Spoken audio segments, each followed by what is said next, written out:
map where globals matter as much as Warhead Junction we just saw. Yep, hashtag globals matter. I hope that Raven puts in the time in the draft to, or the commitment into the draft. So it's really tough for Raven, who really has been struggling with all that global, how they rotate with the globals especially. And then they ended up, from what we saw from last few matches, they ended up just giving up on those global heroes and just have the wave clear or have that lane pressure so the globals would come for the team fight. But against L5, it's going to be very tough. It will. Here we go though. First ban, Tasdar locked in. Quicker ban this time. Raven definitely sounding a lot more prepared for this one. There's the Zarya, and I'm hoping, is it the Falstad or the Zeratul here for Raven? Learn from their mistakes. I would accept also the Dahaka, but this is going to be the Zeratul first pick, so already on the right path. Yes, and also it takes off Zeratul from Jungha, away from Jungha. And we saw some crazy plays of H82 just making that flashy mobile braid and blink to take down targets. I feel like L5 may ignore the Falstad here and go into just a Malfurion rotation with Malfurion Muradin. Malfurion Arthas is another opportunity. It could be the Malf into the Falstad too, but I think it's going to be Malfurion no matter which way they decide to go about it. I think because L5 knows that Raven is not really 100% prepared to take Falstad or even the Haka, I think what you just said is very on point. Likely we're going to see Malfurion with Muradin, very likely. Well, it just feels like if you don't take either of the globals, it will be banned away from you and taken away from you, but I feel like that's not the way that Raven approaches the draft, so if I'm L5, I'm not too worried about it. They're going to go Tyrael Malfurion again, actually. They want the Tyrael. I think they're also kind of experimenting a little bit more into Tyrael solo tank, which they have really not been doing so much, and they just stepped up. Noblesse especially just stepped up into Tyrael role against Tempest last series, and maybe they want to try something new against Raven. Yeah. So that's definitely one way to go about things. Obviously, Tyrael also, if you're going to close games out really quickly, as L5 has been doing, the Sanctification can allow you to make that happen. I'm not even just being sarcastic. I mean, that's one way to just seal the deal, move on, don't reveal that much about your playstyle, even don't show that many long games or some of your hidden talent picks, because you don't want other opponents to study that of you when you go forward. So you want to end the game as soon as possible if you're L5 here. You know you're the big favorite. Now for Raven, which global are they going to take? I would love to see even the Falstad and the ETC here. I think they're going to take Falstad and lock up a tank. Oh man, they are not even going to go Falstad at all in this rotation. Okay, they're going for all the way in team fight. They want to fight on the tribute. Hopefully by that time they won't be too behind on that EXP. This is a good tribute fight composition. Liming can delay a lot if they have a strong solo laner. If they end up with a Falstad or the Dahaka specifically, it can be really good for them. Obviously Zeratul not as good of a solo laner in terms of pushing power. If they can delay the tribute a long time and get some extra push from globals, that's where Liming is most strong. But if they don't have any way to pressure the lanes and they delay and eventually lose it, that's an issue. Or, well, they struggle to take it, L5 is a really strong pushing global, which is still available. There's a Dahaka ban from L5, which means Raven can't get Falstad anymore, unless L5 is really just unwilling to run it. Because if they ban it, they can't have it, and if they don't ban it, L5 will take it. Very likely. Tychus is highlighted here. So they want to go in all in team fight.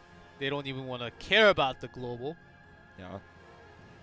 Well, L5, if they lose the Tychus and they have Liming taken away from them, they could still go into the Greymane and the Falstad together. I think that would still be good, solid 2 DPS for them if they want to go double DPS. They did not, in terms of range, they did not just on the last 2 maps, having Tyrael to empower melees. Some consideration to another ban here for Raven. I think they are considering the Falstad ban. They commit to the Tychus, though. Let's see how quickly L5 decides how they want to pick up the Falstad and who they pick him up with. See, it's going to be SCSC Nitrogen and Jungha, depending on Noblesse playing on Tyrael, or Jungha sometimes also plays, especially when Muradin is taken for themselves. For game number 1, Noblesse was on Tyrael. Nazebo! And Ragnaros. So perhaps no Falstad at all. And I'm singing the Falstad song, but other teams really want him here, despite his incredible presence on the map. L5 respected the global power of the Dahaka ban.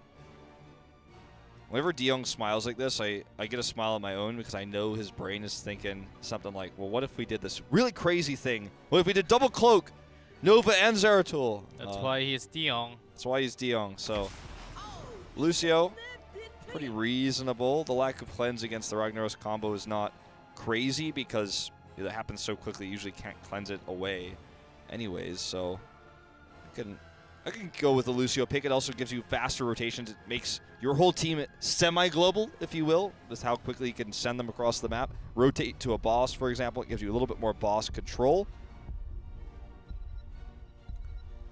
And Greymane, potential denial pick against L5. It's also solid with their composition. They have a lot of poke with cocktails now. Lucio has a decent amount of poke. This comp does look good for the map. I'm surprised they didn't actually prioritize the globals, but the composition does look solid. It looks like a real team comp, not like what we saw in Game 2. And L5 will go into the Falstad as their last pick. The Nazebo Falstad, the Ragnaros for Molten Core to give them a little bit more tribute control.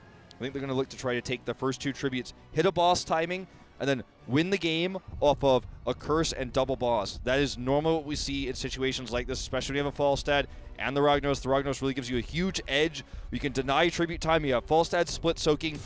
This is the kind of play that L5 is going to want to bring to the table to close this series out. Raven needs to poke the tributes. They need to win team fights. They need Calamity. They need to live to level 7. They need to be on even, EXP essentially until level 7, I feel, in order to take this game. We'll see if they can make it happen in what could be the last game of this series on Cursed Hollow.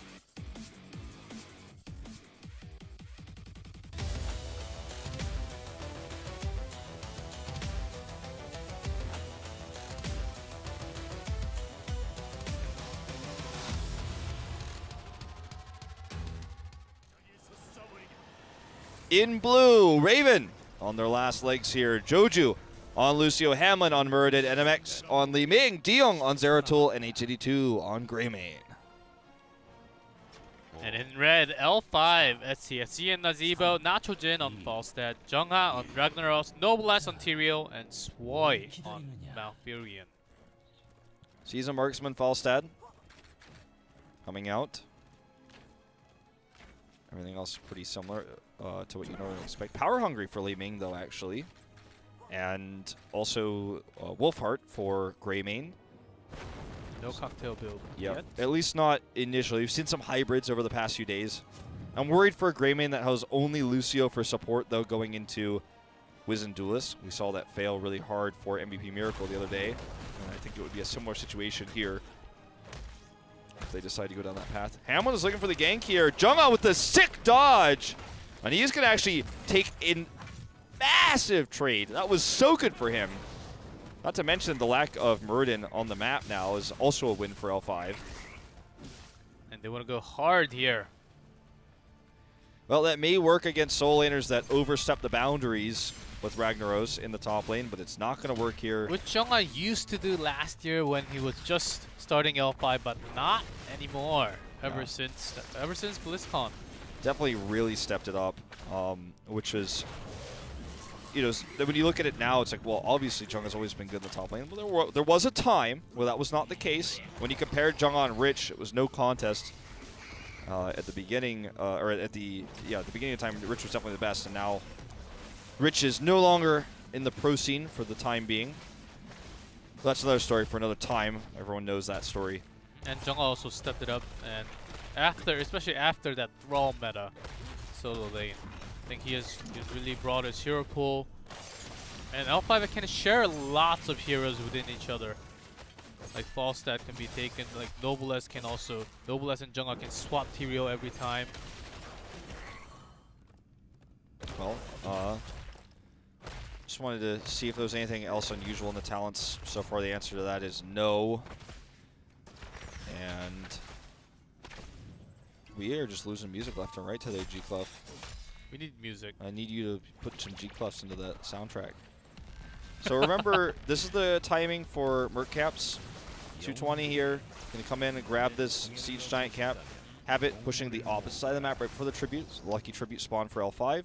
Notice how Raven went exactly at 2, and L5 is going to go a little bit slower intentionally because they won't have that push on the bottom lane. And this tribute is actually perfect for L5.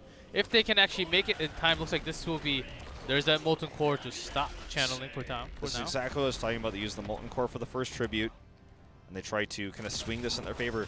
Good rotation down here to actually stop Swoy's rotating up. Actually beast up there for a second, but I guess he was confident that that was not going to work against him, and he was like, are you serious? But I thought it was pretty well done by Raven myself. Either way, the Molten Core has expired. Bought them a lot of time. It's almost actually, it's the two-man smite there.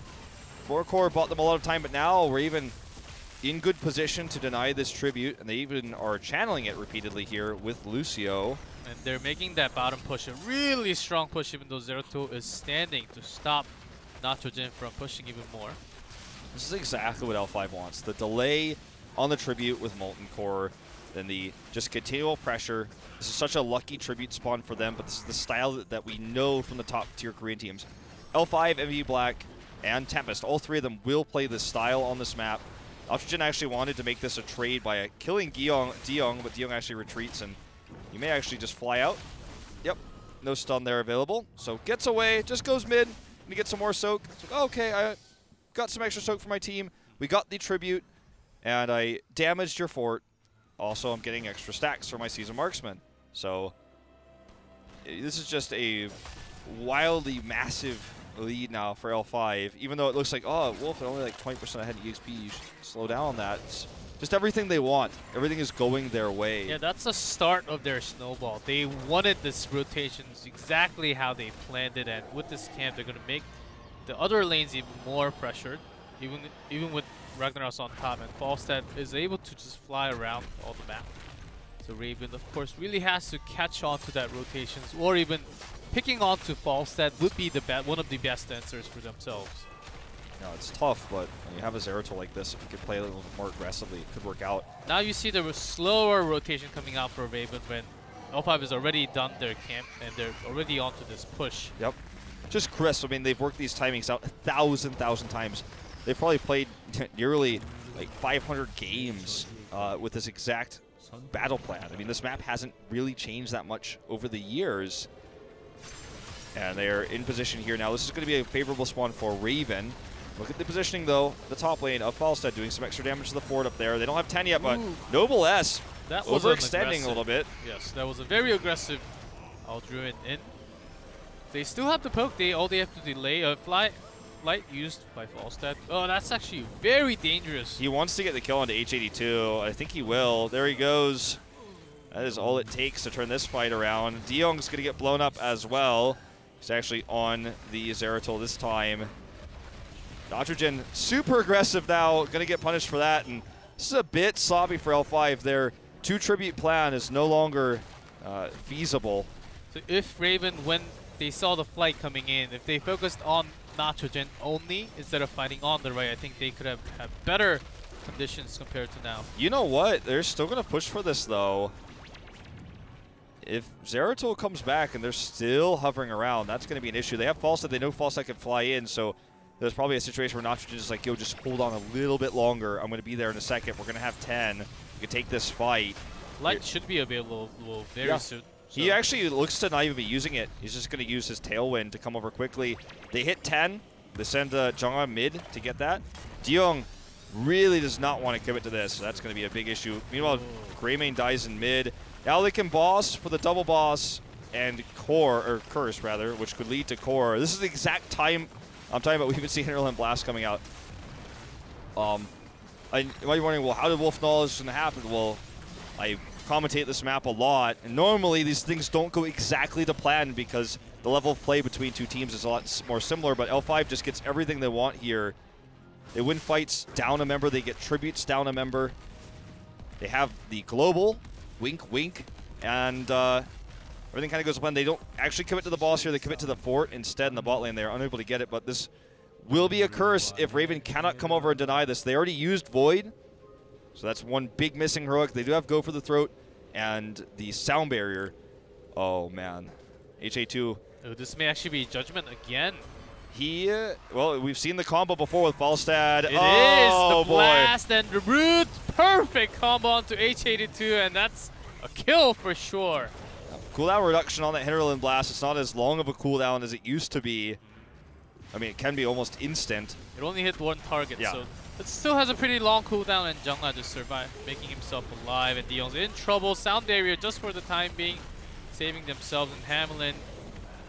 Dwarf tosses away, but that's maybe enough. Let's see, actually. Well, he's going to get his trade up here in a second. This is not an operational fort because of the curse.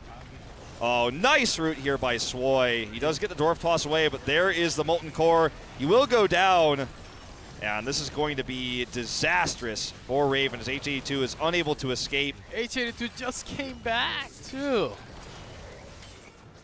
My goodness, that's a disaster coming into Raven. L5 just making every play into a double here. Well, they didn't get the boss initially, but that's the one thing that Raven can be happy about. So this is not going to be an end of the game situation unless some big mistakes are made. Judgment and Hinterland Blast will be up in 20. So if, oh boy, he's just going to go in for it now. Joju gets caught. The Void here is good, but for what? There's nothing to follow this up. Diyoung himself is super low. Can't even get back into the fight. They're already down a member. And perhaps I have to eat my words here. If they lose any more, this will actually end up being game. HA2 commits to the fight here and does get taken out. It looks like L5 now 4 levels up is going to rotate over for a second keep. They don't even want to try to boss here. They want to have that level 16 double talent tier advantage. The only thing that's stopping them from core is that they have Judgment instead of Sang. If with Sang, I think they could have cored right there. So they have Hinterland now. Even blast. Yeah, they have Hinterland now. So in 25, they'll have the combo once again. They have Silence as well. So there's just a lot of different ways that this can go disastrously wrong for Raven. Oh boy. Well, 16 around the corner. They will have that double talent tier advantage, it looks like, just very briefly. I always like to highlight it because it's so rare, even though it's such a small period of time, it's almost insignificant. And now L5 has all 5 of their heroics available. Raven, they're going to contest for this, and they do not have the Void person. That would be... Oh boy, Smash comes in afterwards too. This is going to get dirty. Ravenous Spirit. And Spirit is actually interrupted by the boss, but that doesn't even matter. There's a Twilight, cuts off 2. They're on to chase. Okay, there's the level 16 reached as we're going to see Nitrogen go in for the fly. But no Gust to actually have them into the side of L5. Now this just looks like a Hero League game. Like, Rag's like, boss, boss! He's like pinging, everyone's like, no, no, no, no, no, we can get the kills. Well, they're going to come over here. Actually, look at this Malfurion build too with the Looter Shower. Yeah, he wants to put in that damage, man. He wants it. He's going to get it. He's like, I gotta finish off the core. There you go, my consecutive Moonfires. So the boss is taken. This is the lane that has the healthiest keep, so it's not gonna end the game, and there's no curse with this. This is just gonna be L5 going to double boss to try to end the game with the boss.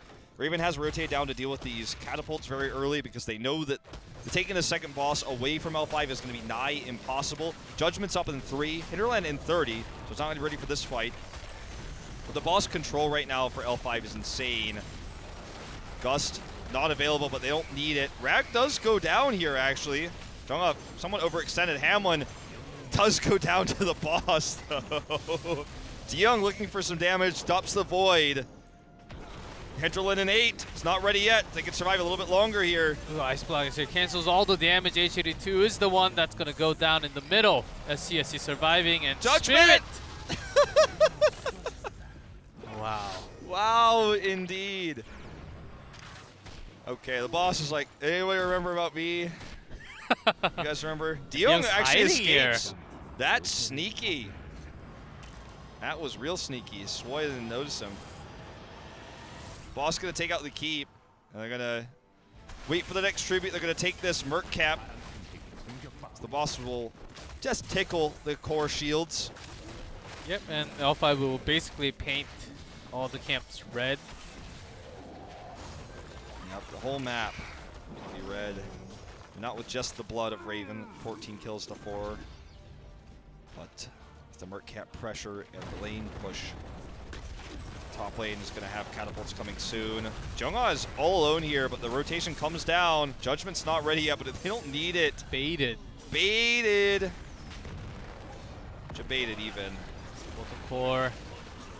Catch onto a few targets. He's trying to get a kill to deal It's with out it. of range now, so it's going to be hard. Maybe just poking. Hey, but Judgment's up. Anything is possible, okay? He's just Smash was already used Yep. defensively. 4 levels up now. They're going to steal this cap, painting it red, as you said. Boss is available. Not going to work on that for the time being, though. They want to get picks. And look at the positioning of Lucio here. Way far forward. L5 could have tried to go for the big Judgment combo. They will eventually here. Who's going to be the target? Oh, it's going to be Joju. It's Lucio just the same who goes down first. And Nitrogen's very low. But he gets the shielding here. He does actually die, as the Ravenous Spirit is trying to do what he can. And SCSU was right in the middle of the team fight the entire time. Look at that Lunar Shower damage, though. Swoy's trying to be the sniper. Doesn't get the kill on the Li Ming, but will take out H82. Ice Block for the dodge, and that is going to be game over. L5 will take the series 3-0. Felt like a 5-0. Wow. What a